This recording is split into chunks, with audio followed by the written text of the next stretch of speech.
चंद्रपूर जिल्ह्यामध्ये पावसाची दडी पाहायला मिळते। जिल्ह्यामध्ये शेतकऱ्यांवर दुबार पेरणीचं संकट आलेलं आहे। 8 ते 10 दिवसांपासून पाऊसच या ठिकाणी पडत नाहीये, त्यामुळे पेरणी वाया जाण्याची भीती आहे। कारण जूनच्या पहिल्या आठवड्यामध्ये पाऊस आलेला होता, त्यामुळे शेतकऱ्यांनी पाऊस चांगला पडेल या आशेने पेरणी केली। मात्र मागील 8 ते 10 दिवसांपासून पाऊस इथं पडत नाहीये, पावसाने दडी मारली आहे आणि त्यामुळे पिकं वाया जाण्याची शक्यता आहे। तर कापूस, सोयाबीन या प्रमुख पिकांना याचा फटका बसण्याची शक्यता वर्तवली जाते। 10 एकरमध्ये आमची कपासची पेरणी झालेली आहे।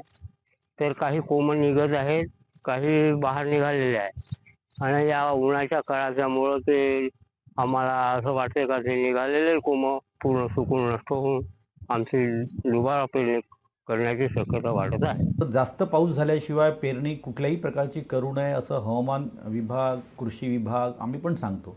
परंतु आपल्याकडे पारंपरिक पद्धतीने जे शेती केल्या जाते, रोवणी केली जाते, ती पावसाच्या आधी केली जाते। आधीच्या काळामध्ये मान्सून चांगल्या प्रकारे येत होता, योग्य वेळी येत होता, म्हणून तोपर्यंत ठीक आहे। पण आता संपूर्ण ऋतुचक्र बदललेलं आहे, मान्सूनचं चक्र बदललेलं आहे। म्हणून शेतकऱ्यांनी खूप चांगला पाऊस झाल्याशिवाय, म्हणजे विशेषतः जूनच्या शेवटीच रोवणी करायला पाहिजे, तरच त्याचा फायदा होईल, नाही तर दुबार तिबार पेरणीची शक्यता आहे। लोकशाही मराठी ऐका, पहा, जागरूक रहा।